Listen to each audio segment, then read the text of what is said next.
In our last episode, Friedrich Nietzsche handed us a flashlight and told us to walk bravely into the abyss.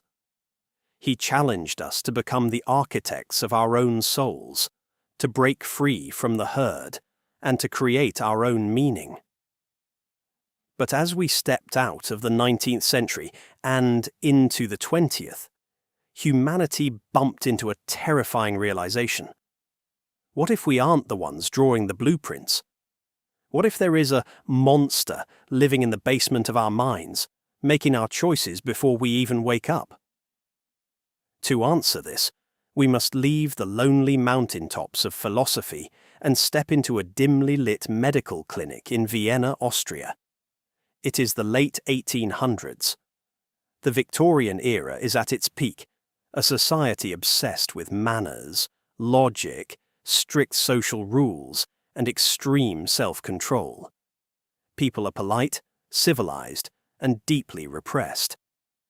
In this rigid world, a young neurologist named Sigmund Freud is noticing something bizarre.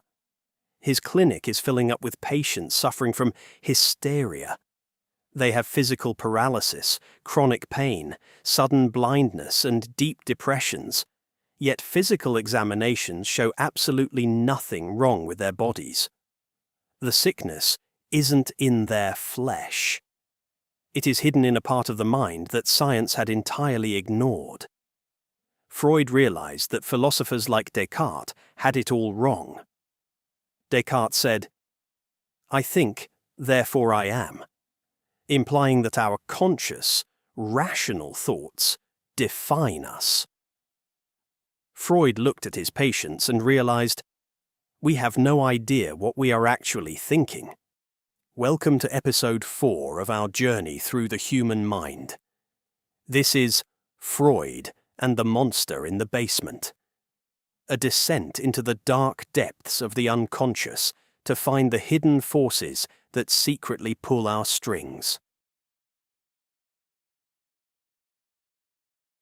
Before Freud, humanity suffered from a massive ego trip. We believed we were perfectly rational creatures, the masters of our own domain. We thought our conscious mind, the voice reading these words in your head right now, was the captain steering the ship. Freud shattered that illusion forever with a single, devastating metaphor. The human mind is like an iceberg. The conscious mind, the tiny visible tip of the iceberg floating above the water. This represents our logic, our daily planning, our rational decisions, and our polite manners. It is what we present to the world. The preconscious, just below the surface, containing memories we aren't currently thinking about but can easily retrieve, like your phone number or what you had for dinner yesterday. The unconscious, the massive, terrifying mountain of dark ice hidden deep beneath the freezing water. This is the dark basement. Down here, there is no logic, no morality, no manners, and no concept of time. It is a boiling, chaotic cauldron of primal instincts, repressed traumas, secret desires, evolutionary fears, and aggressive urges that polite society told us we weren't allowed to have. Freud's devastating conclusion was this: you are not the master of your own house. That heavy, invisible ice beneath the water is what actually steers your life. Your conscious mind isn't the captain. It is merely a PR agent desperately trying to explain and justify the decisions made by the monster below.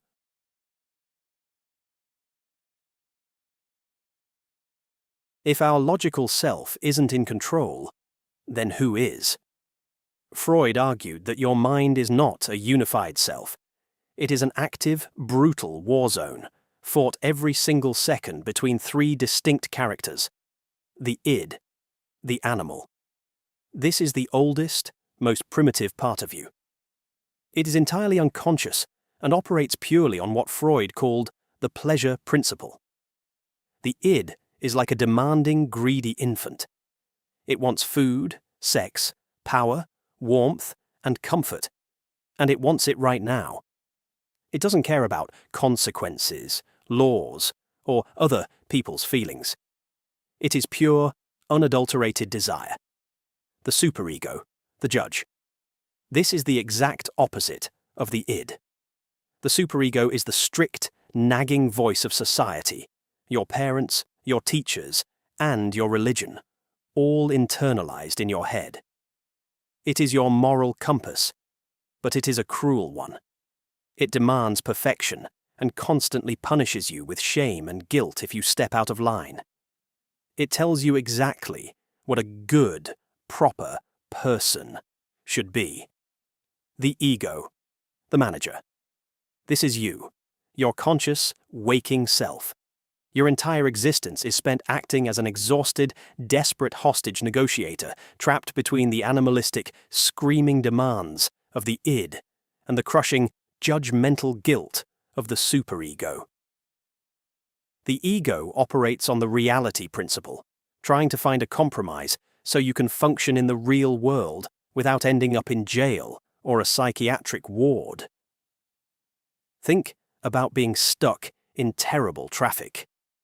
Your id screams, "Ram the car in front of us, scream at them, destroy everything." Your superego whispers, "Good people don't get angry. You are a terrible, impatient person for even having that thought. Sit quietly." Your ego compromises. You grip the steering wheel tightly, let out a heavy sigh, and turn up the radio. When the ego fails to keep the peace between the beast and the judge, the system breaks down. The result is what we experience as anxiety. So, how do we survive this constant psychological warfare without going completely insane? Freud discovered that to protect itself from overwhelming anxiety, the ego utilizes a toolkit of lies. We call these defense mechanisms. To survive the day, the mind lies to itself. Repression, the ultimate defense mechanism. When a thought, a memory, or a desire is too painful or shameful for the conscious mind to handle, we shove it down into the basement and lock the heavy iron door. We completely forget it. But Freud warned that repressed emotions never die. They are buried alive, and they always find a way to leak back out in uglier, destructive ways. Projection. When your superego won't let you admit a dark trait about yourself, you project it onto someone else. You despise a co-worker for being arrogant and selfish, completely blind to the fact that you are angry because they mirror your own hidden desires to be selfish. Displacement. Your boss humiliates you at work. Your id wants to punch him, but your ego knows you will get fired. So, you swallow the anger. When you get home, you scream at your partner. You displace the energy onto a safer target. Rationalization. When the id makes a primal, impulsive decision, like buying an expensive car you can't afford to show off your status, your conscious ego quickly invents a logical reason for it. It has great safety features and gets good gas mileage. We spend our lives wrapped in these illusions, thinking we are acting rationally, while the unconscious pulls the strings.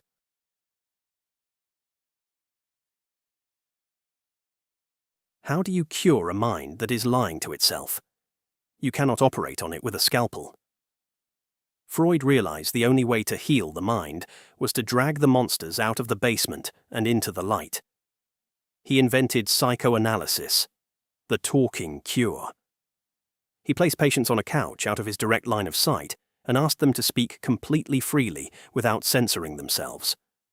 By analyzing their slips of the tongue, their jokes, and their seemingly random thoughts, Freud could bypass the ego's security guards and peek into the unconscious. But the most powerful tool he discovered was dreams. Freud famously called dreams the royal road to the unconscious. When we go to sleep, the ego and the superego finally let their guard down. The heavy iron door of the basement creaks open, and the repressed desires of the id bubble up to the surface. However, even in sleep, the mind protects itself. If you dreamt of your raw, uncensored traumas and forbidden desires, you would wake up screaming every night. So, the mind acts like a movie director, using heavy symbolism to disguise the true meaning. You dream of flying, of losing your teeth, of fighting monsters, or being chased through a maze. These aren't random, meaningless images. They are encrypted messages from your deepest self.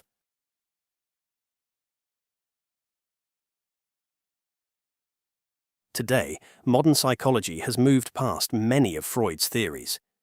His obsession with childhood sexuality, rigid stages, and a bleak view of human nature have been heavily updated.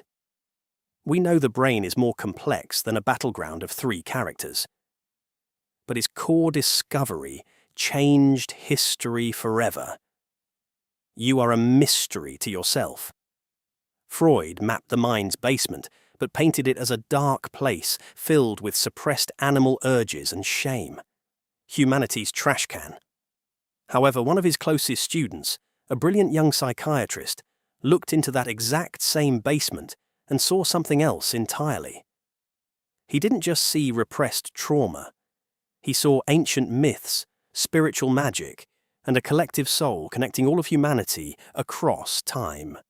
In Chapter 5, the student breaks away from the master. The scientific rigidity of Freud shatters, and we enter the mystical, terrifying, and profound world. Don't forget to subscribe as we continue our 12-part journey through the evolution of the human mind. Because to change your life, you must first understand the machine that creates it.